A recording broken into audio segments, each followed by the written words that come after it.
When I opened the fridge that morning, I expected to put the grocery card back in its little ceramic bowl. Instead, I found the truth, printed, dated, and planned without me. A booking confirmation for a family trip to Hilton Head Island lay on the top shelf, perfectly aligned beside the milk. At the bottom, in Brittany's looping handwriting, someone had underlined the signature twice. Confirmed, Brittany Shaw. But it was the note beneath it that stopped my breath. Liz isn't coming. I stood there holding the cold door open as voices drifted from the hallway, careless, confident, assuming I was nowhere close enough to matter. Caleb whispered, "Dad, did Grandma find out yet?" Evan didn't lower his voice this time. "She won't. And even if she does, she ruins the vibe." A suitcase zipped. Someone laughed. The front door clicked. My own family was leaving on a trip planned in my kitchen, using my fridge as their message board, and erasing me as if I were a smudge on the glass. Excluded. Dismissed. In my own home. I touched the edge of the paper, and something inside me shifted. Not loud, not angry, but clean and sharp. How could they believe I wouldn't see? If this moment stirred something familiar in you, stay with me. Stories like this have a way of finding the people who need them. Subscribe to hear where strength begins in silence. I am Elizabeth Harper, 63 years old, and if you met me on the street, you would probably see only a quiet woman with silver and ash hair, hands softened by years of work, and a posture shaped by holding more than her share of responsibility. But behind all that, there is a life built steadily, piece by piece, over decades. I spent 40 years as a nurse, 12-hour shifts, holiday rotations, midnight calls, and the weight of other people's emergencies.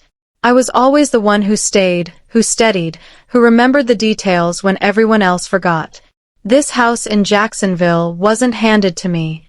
I bought it in 1994 with the first down payment saved from double shifts and careful budgeting. I painted its walls myself, hauled furniture up the stairs, repaired what storms tore apart, and nursed my husband through his long illness inside these rooms. After he passed, the house became my anchor, the one place where my life still made sense. Every photograph on the wall, every humming appliance, every lavender candle I kept near the window, those were pieces of a life I had earned. Evan, my son, grew up within these walls. He knew the creak of the hallway floorboards, the way the heat lingered in the back bedrooms, the soft whirring of the old ceiling fan in the kitchen. He also knew, though he pretended not to, that this home existed because I fought for it. When he married Brittany, I welcomed her with warmth. I tried to believe kindness would be enough to build a bridge. At the beginning, she smiled as if she wanted that too. She brought me flowers once, a small grocery bouquet, already fading at the edges, but I kept it on the counter for days. When they decided to stay with me for a while, it was presented as a mutual arrangement. They said, "We'll help around the house, Mom. We know you've been alone too long." I didn't correct them, though I knew their finances were stretched thin and they needed room to breathe. I told myself families lean on each other. That's what we're built for. And in those early weeks, I believed we could make it work. I rearranged the guest room for them, made space in the closets, and cooked dinners that filled the kitchen with comfort. But slowly, something shifted in their tone. Subtle at first, like a draft sneaking under a door. Brittany liked to tell people she was doing me a favor. She'd say, "We live with Liz to help her out. You know, aging parent duties."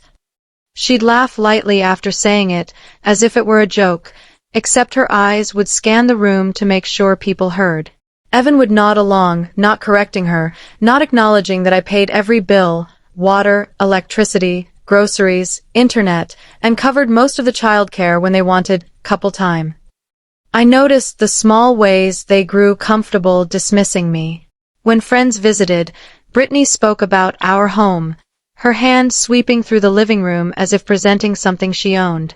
Evan chimed in, adding comments about future renovations we want to do. I listened quietly, a guest in the house I had built.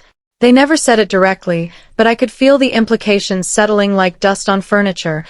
This place wasn't mine alone anymore, not in their minds. Still, I tried to hold the family together. I drove Caleb to school when they overslept. I cooked breakfasts that went uneaten when they decided last minute to get takeout. I covered late fees when their bills slipped through the cracks. It wasn't that I enjoyed being needed, I simply didn't know another way to be. I had spent my entire adult life supporting others, and it felt natural, if sometimes heavy, to continue. But somewhere along the way, their dependence turned into entitlement. Brittany stopped thanking me for anything. Evan started acting as if my questions were interruptions. When the kids ran through the hallway, their laughter pulled me in like sunlight, but Brittany would glance toward me with a look that seemed to say, "This isn't your place." And foolishly, I kept hoping for gratitude that never came. Now, looking back, I realized they had rewritten the story in their minds long before I noticed. In their version, I was the aging mother living under their roof, not the woman holding the entire structure together. In their version, they were generous for staying here. In their version, I should have been grateful for the company. That quiet rewriting, that shift from appreciation to ownership, is what hollowed out the space between us. Not overnight, not in one argument, but piece by piece, assumption by assumption, until the distance was large enough for them to plan a vacation in my kitchen and leave my name off the page. And standing there now, with the truth still cold in my hands, I realized one thing with a clarity that surprised me. They didn't just forget me. They recast me into a role that suited their comfort, not my reality. That was the moment my pride stopped twisting inside me. It settled instead, steady, sharp, and awake. It didn't start with shouting or open disrespect. It began in the quiet, in the thin spaces between words, where intentions sometimes hide. Even now, when I think back, the moment seems almost delicate, as if it could have been brushed aside. But it stayed with me. The first shift always does. It was 2 months before the morning I found the trip confirmation in the fridge. I was dusting the hallway photographs, my small, steady rituals that kept the house feeling like mine. Sunlight floated in from the living room windows, warming the frames. Evan at 5 holding a blue plastic shovel. My late husband laughing in the backyard. Me in my old nurse scrubs, tired yet proud.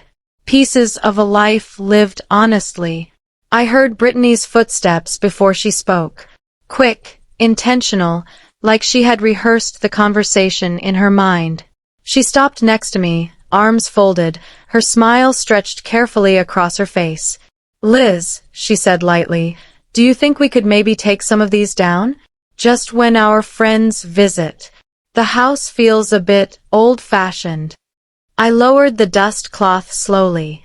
"These are family photos," I said. My voice was soft, but steady.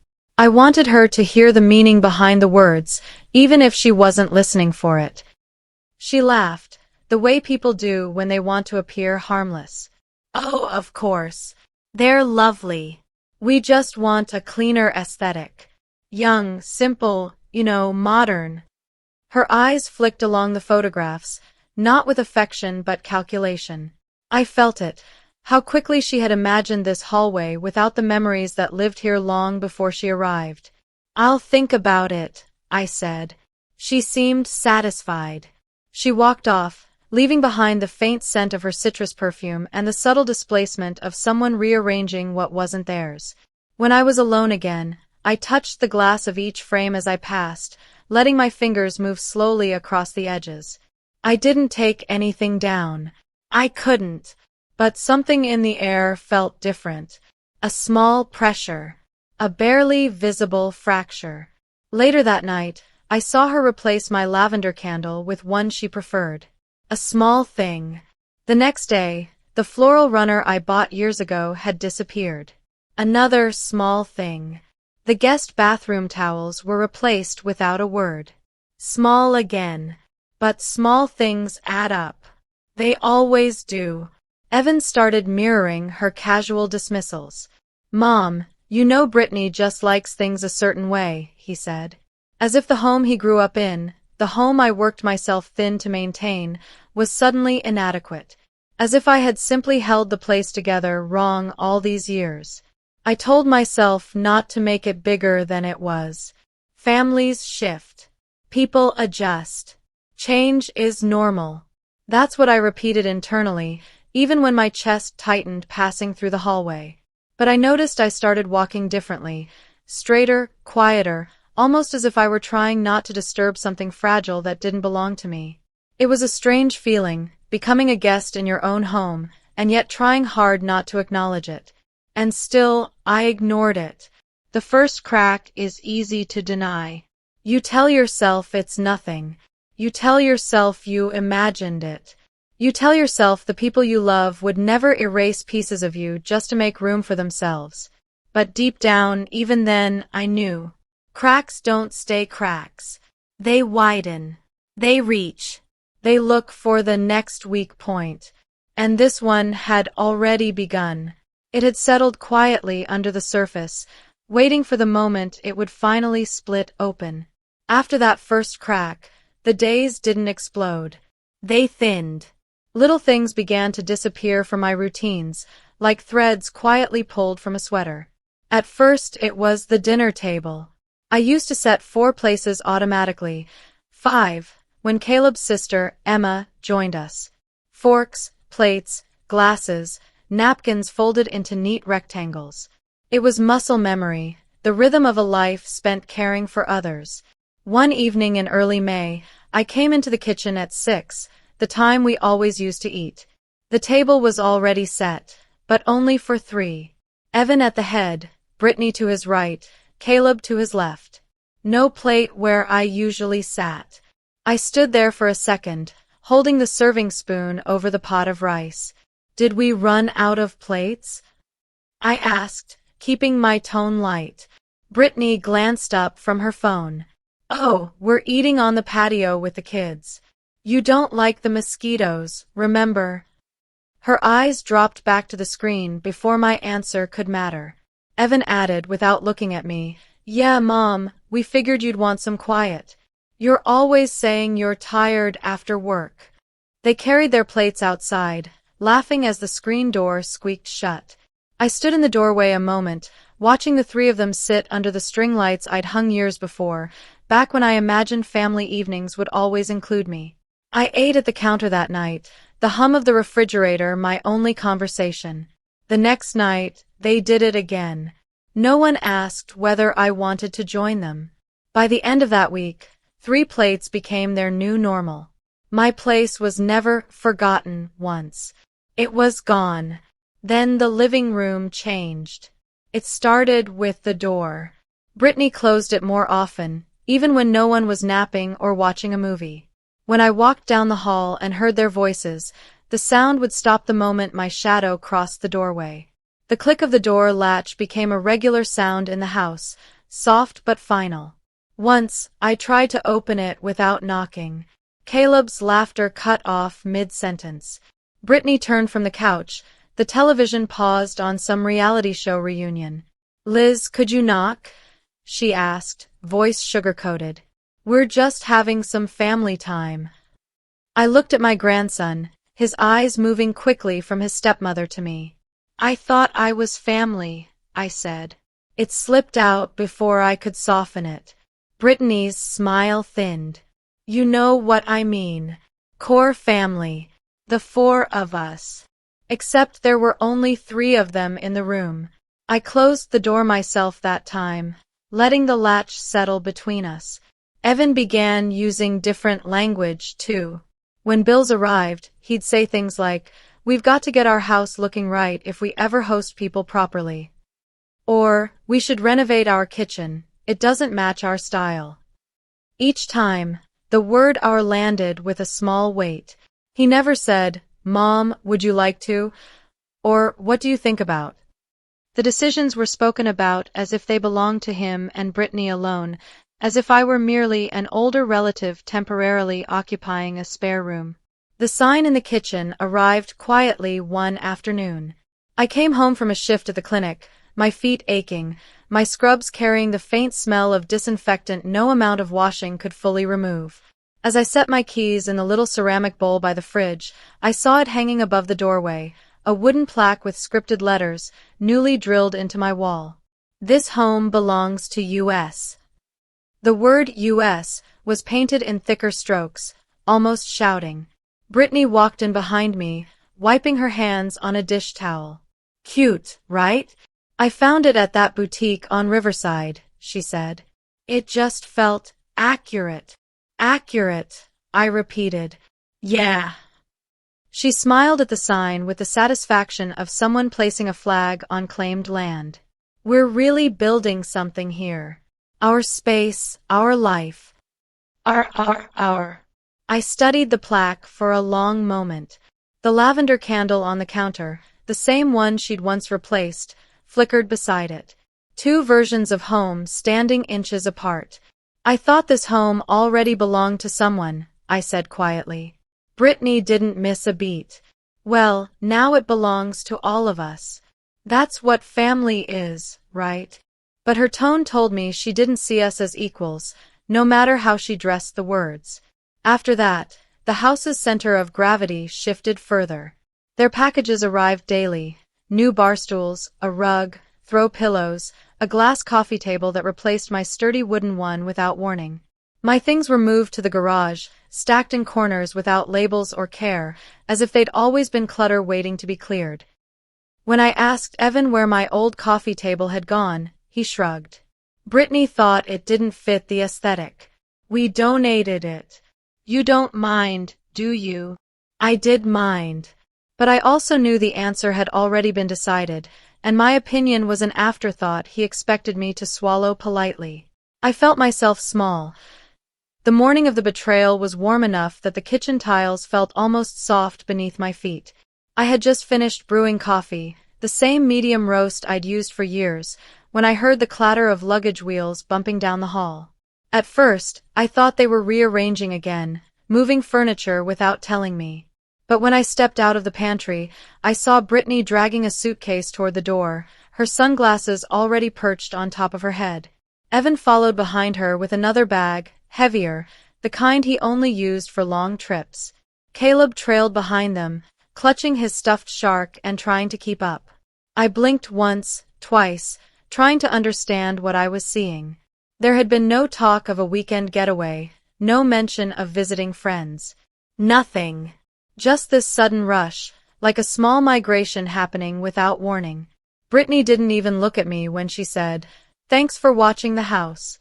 We'll be gone 10 days. Her voice floated casually across the room, as if she were asking me to pick up a package from the porch, not announcing a family vacation I had known nothing about. She tossed the words over her shoulder, quick and light. 10 days. I stared at her, searching for a clue in her expression, something that suggested I had misheard. But she was already zipping her suitcase closed, already checking her phone, already walking out of the room. Caleb tried to smile at me, that forced little smile children make when they sense the tension adults pretend isn't there. Evan paused by the doorway and said, "Mom, don't stress about meals. We left some things in the fridge." He didn't say goodbye. He didn't even meet my eyes. He just turned, guiding Caleb ahead of him. The door shut behind them. The lock clicked. Silence filled the house quickly, settling into the corners like dust. I walked to the office, the one room they rarely entered because it held things they didn't care to touch. Old paperwork, family albums, the scent of lemon furniture polish from the desk I'd owned since 1998. I opened the safe, expecting to check the emergency cash. Instead, a folded piece of paper slid out with the deed. At first, I didn't understand what I was looking at. The print was crisp, the ink bold. A forwarded email from Realtor Nina Walters. Subject line, House Assessment Before Sale. Spring 2025. Beneath it, a message, short, direct, impossible to misinterpret. Once we transfer ownership, we can list the property by summer. Transfer ownership. Sell the property. My property. The house I had bought, repaired, saved, protected. The house they lived in for free while telling others they were helping me out. I felt my breath leave in pieces. Not fast, not loud, but slow, steady, like the quiet collapse of something long cracked. My hands trembled only once before I steadied them on the desk. They weren't just excluding me from dinners or conversations or trips. They were planning a future without me entirely. A future built on my home, my years of work, my sacrifice.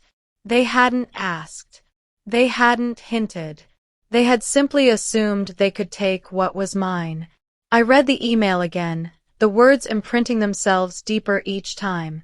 I pictured Brittany standing in the hallway, telling me my photos were old-fashioned, imagining walls she believed were already hers.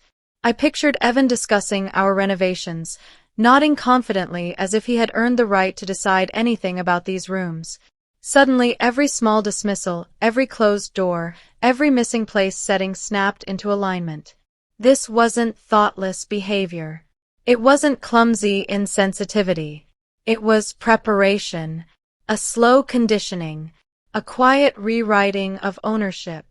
The betrayal wasn't the trip. The betrayal was the plan to erase me from my home. I closed the safe gently, the way one closes a door on an old memory. My palms were cold, despite the warmth of the day. I walked back to the kitchen and looked at the house as if seeing it for the first time. The lavender candle on the counter, the ceramic bowl for keys, the picture of Evan as a boy, still hanging where I had refused to remove it.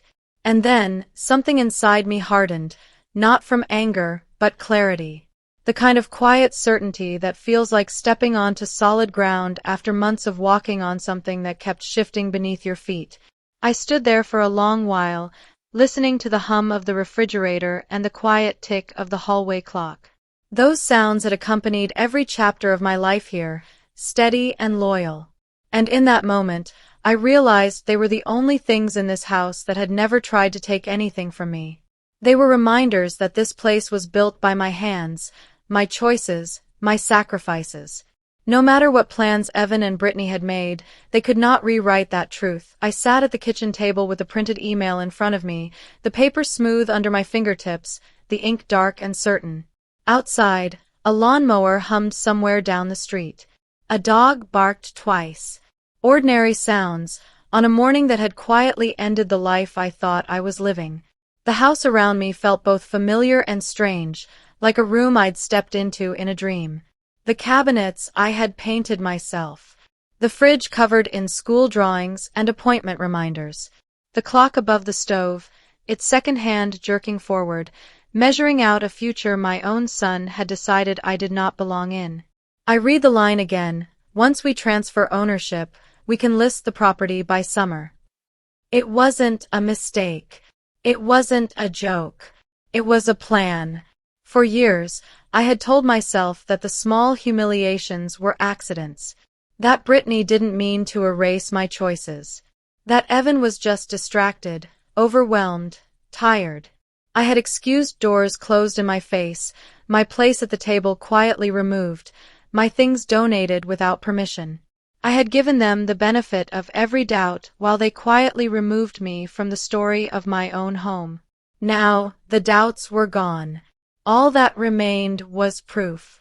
I thought of my husband, of the promise we'd made when we signed the deed in 1994, our names inked side by side. Back then, this house had been our safety, our shelter against bills, layoffs, storms, and illness. I held that promise alone now, but I still held it. My name was still on the deed. Mine and mine alone. I let that fact settle in my chest like a steady weight. They depended on my willingness to stay quiet, on the old pattern of me smoothing every rough edge, sacrificing whatever was necessary to keep the peace. They were counting on the tiredness in my bones, the softness of a mother's love, the guilt that comes when you dare to say no after a lifetime of saying yes. But the thing about being underestimated is this: one day you notice. I picked up the email again, then set it aside. I opened the safe a second time and pulled out the original deed, dated, notarized, edges worn just slightly from time. Sole owner, Elizabeth Harper. I traced the letters of my own name, the way I used to trace Evan's handwriting when he first learned to sign his properly. This house is mine, I thought, not as an idea, as a legal fact.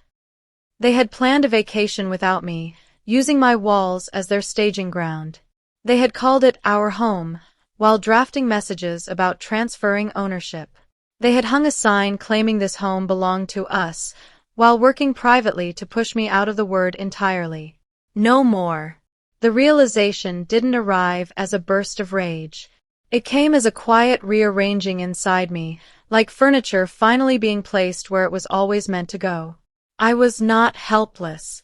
I was not confused. I was not a burden to be managed. I was the owner. I stood, moved to the kitchen doorway, and looked at the wooden plaque Brittany had hung. This home belongs to U.S. The thick strokes of the word U.S. seemed almost childish now, like a child insisting something was theirs simply because they wanted it. Calmly, I lifted it from the nail.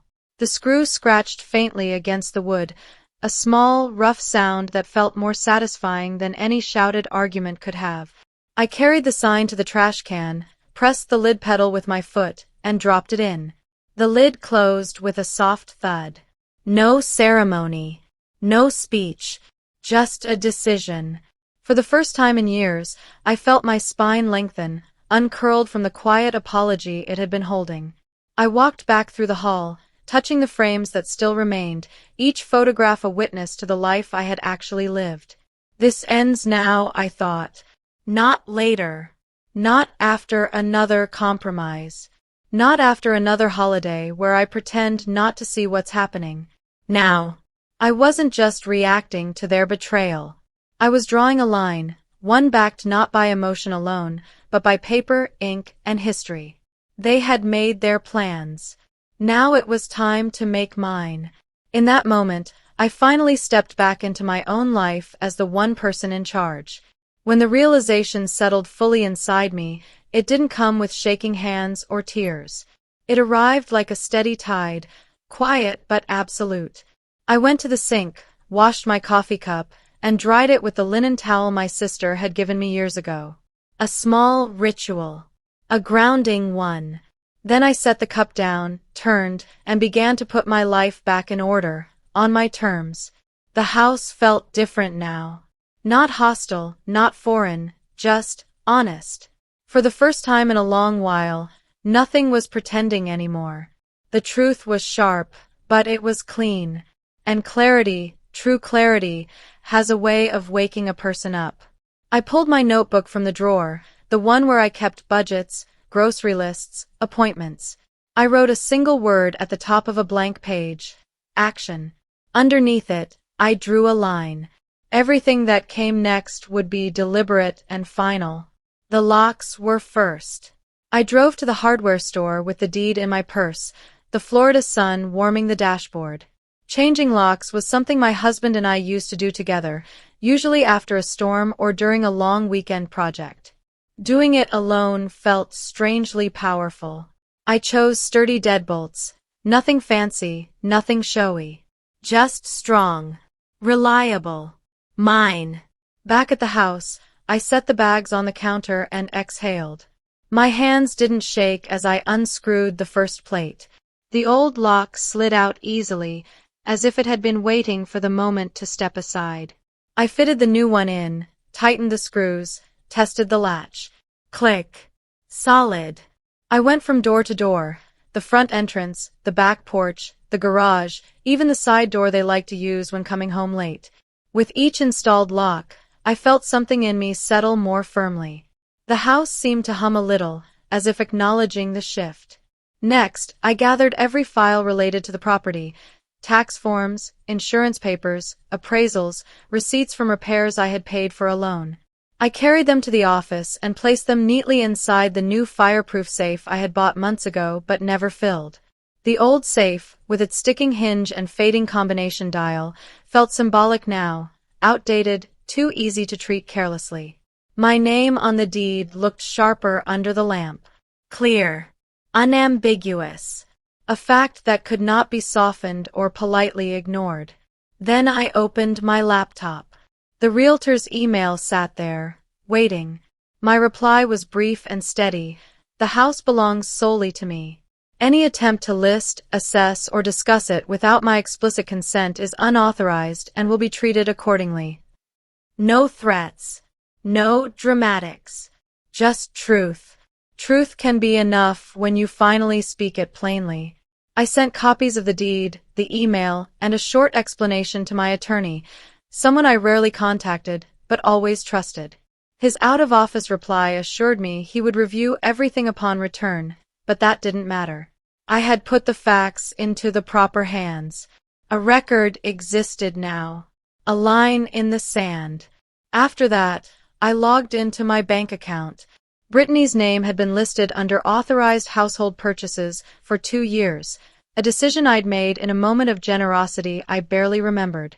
That generosity had been chipped away over time, hidden beneath jokes about groceries and errands, until I forgot it was there at all. Not anymore. I clicked Remove Access. The button turned gray. Final. Clean. I leaned back in my chair and let the stillness wash over me. It wasn't triumph. It wasn't vengeance. It was something quieter, steadier. A reclamation of space, both physical and internal. Then I walked through the house one more time. Not as a caretaker. Not as a shadow trying to make herself small. But as the owner. The woman who bought it. The woman who kept it. The woman who would defend it. I paused in the hallway where Brittany had once told me my photos were too old-fashioned. I lifted each frame gently, wiping away a thin layer of dust. My husband's smile. Evan's childhood grin. My own younger face, tired from nursing shifts but still alight with purpose. I hung them back in a straight, proud line. They belonged here. I belonged here. By late afternoon, the sun slanted through the living room windows, warm and golden. I opened them slightly, letting fresh air move through the space. The house smelled like wood polish, clean linens, and the lavender candle Brittany had tried to replace. I lit it again, slowly, intentionally. A quiet reclaiming. I didn't practice conversations. I didn't rehearse what I would say when they returned. I didn't need to. My actions were the message. Boundaries, once drawn clearly, often speak louder than any speech could. And as the flame steadied, I realized something with a calmness that surprised me. They had taken advantage of my silence for a long time. But silence can shift. Silence can harden. Silence can become a wall. I had built mine, and I was ready for whatever followed. They returned on a heavy, humid Sunday evening, the kind that makes the air feel thick enough to touch. I heard the crunch of tires on the driveway first, then the slam of car doors, followed by the low murmur of voices. I was in the kitchen, folding a clean dish towel, when the first sharp rattle of the doorknob cut through the quiet. Another rattle. Then another. A pause. Why isn't this opening? Brittany's voice. Shrill, uncertain. I didn't move. I simply placed the towel on the counter and listened. Evan tried his key next. A metallic scrape, a frustrated grunt. Mom must have changed the locks, he muttered. Must have. Brittany snapped. Evan, we have kids with us. We can't stand out here all night. Their footsteps shuffled. Caleb asked softly, Dad, did Grandma lock us out? There was a long silence, one that finally forced Evan to face what he'd been avoiding. We'll just try the back, he said. They went around the side of the house. The motion sensor light flicked on, illuminating their confusion. Another failed key. Another series of knocks, louder this time, tinged with embarrassment. I heard Brittany hiss something sharp, but the words blurred into the humid air. Inside, the house stayed still. The locks stayed firm. My boundaries stayed intact. 15 minutes later, the knocking softened. They stood on the porch, defeated. Brittany tried one final attempt. Liz, open the door. This is ridiculous. But ridiculous was planning to sell a woman's home while she cooked your dinners. They eventually gave up. I watched through the side window as they dragged their suitcases back to the car. The porch light blinked off behind them, as if the house itself was done entertaining the performance. That night, they slept in a roadside motel, the kind with a flickering neon sign and thin curtains that never quite close. I imagined the four of them cramped into the room. Stale air, stiff blankets, frustration hanging heavier than the humidity. Consequences rarely arrive with drama. More often, they come quietly, in the form of a key that no longer fits. 2 days later, a pale envelope arrived in my mailbox. Request for mediation. Polite font. Careful language. Words like misunderstanding, miscommunication, family harmony. Harmony, written by people who had closed doors in my face for months. I placed the letter in a drawer without responding. 3 days after that, a text arrived from Evan. Not a call. A text.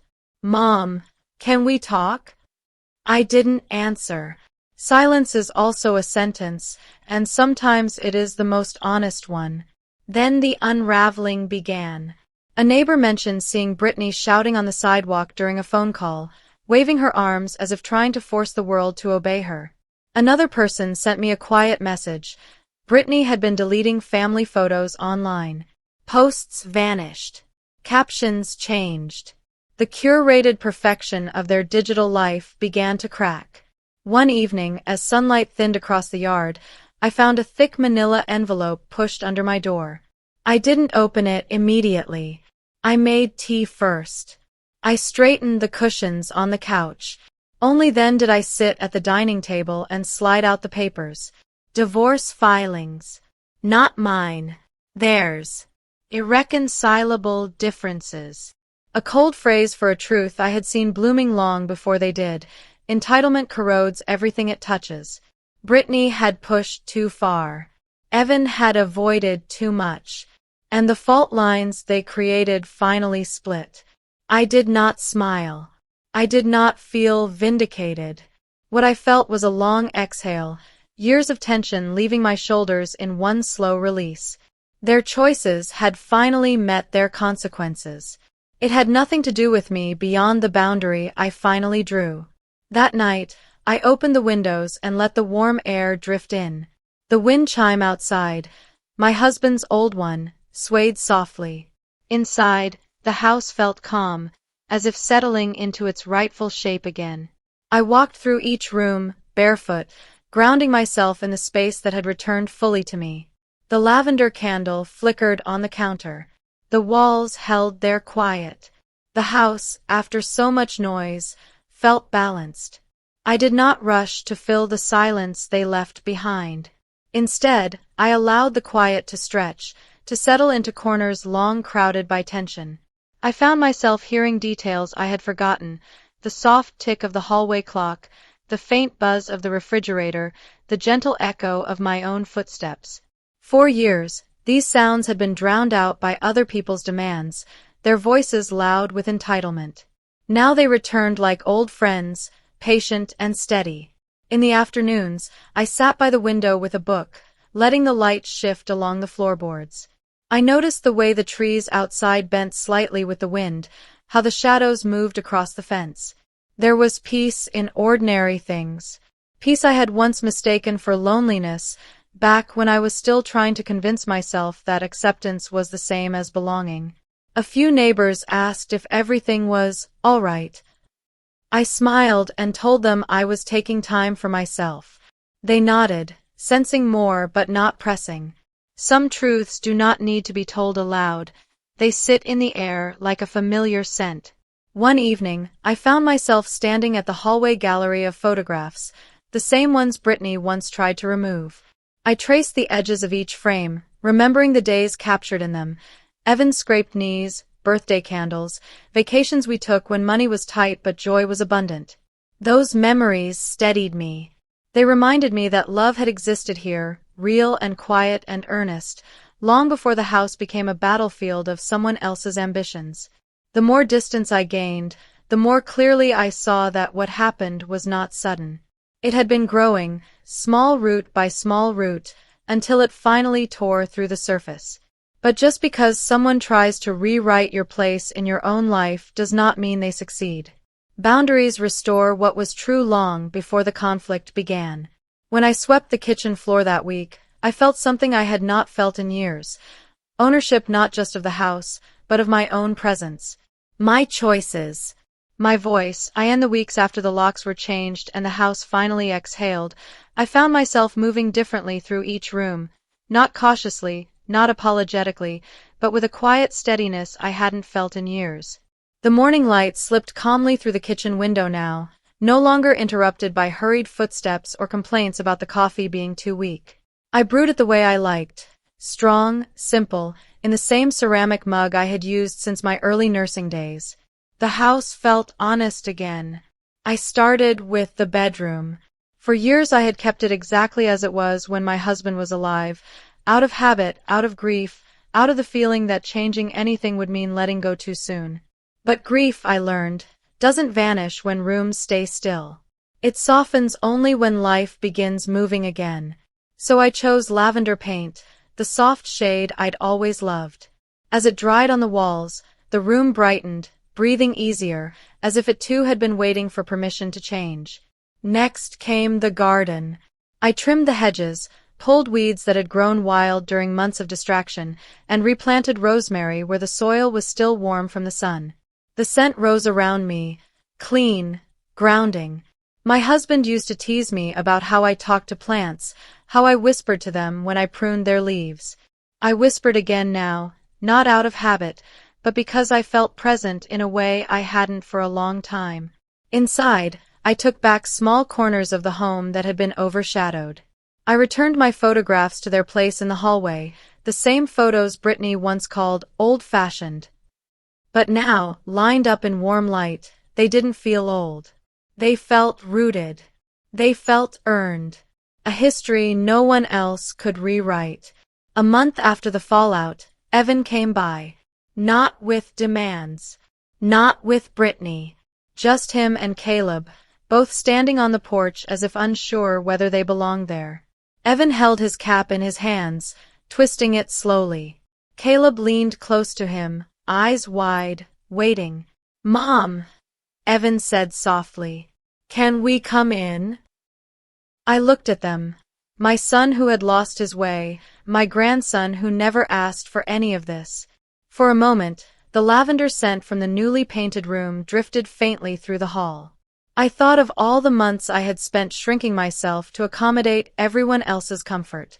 Then I stepped aside, not for obligation, but because the choice was mine this time. They entered quietly. Evan kept his head low, scanning the home like it had changed languages.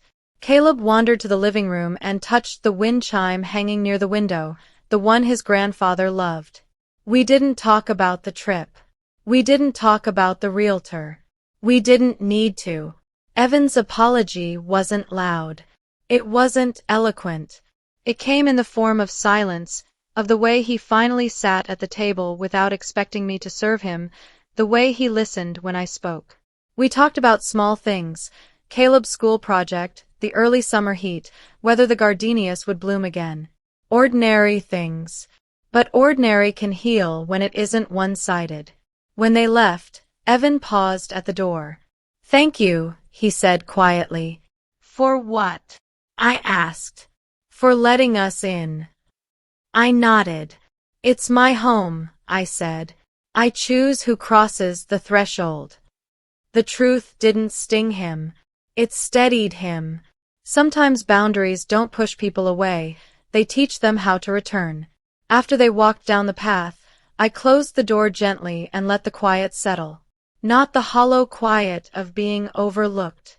The peaceful quiet of being whole, present, and in control of my own life. In the evenings, I sometimes sat on the porch with a glass of water, listening to the cicadas and watching the sky turn a soft blue-gray. Those moments reminded me that peace doesn't arrive in grand gestures. It arrives in the gentle way a home settles after tension leaves it. I noticed details I had once rushed past. The uneven edge of the walkway stones, the way the mailbox leaned slightly to the left, the rustle of the magnolia tree when the wind shifted direction. These were small, almost forgettable things, yet they grounded me more than any apology or explanation ever could. I also began making small plans for myself. Nothing dramatic, nothing rushed. A weekend trip to Amelia Island, a class at the community center, a new quilt for the bedroom. Quiet commitments, just for me. I realized how long it had been since I allowed myself to want something without first calculating how it might inconvenience someone else. The freedom in that was subtle but profound. It felt like reclaiming a language I hadn't spoken in years. I understood now that new balance doesn't mean cutting ties entirely. It means shaping your life around your dignity, not your fear. And standing in my reclaimed home, I felt that balance settling into every corner. When the dust finally settled in my home, I understood something I had never allowed myself to say aloud. Peace is not the absence of people. Peace is the presence of oneself. For years, I had moved through my own rooms like a guest waiting for permission to sit, to breathe, to exist without apologizing. Now, each morning felt like a beginning instead of a continuation of exhaustion. I opened the blinds, and the light met me without hesitation. I brewed my coffee and tasted it fully, no longer distracted by the heaviness I used to carry in my chest.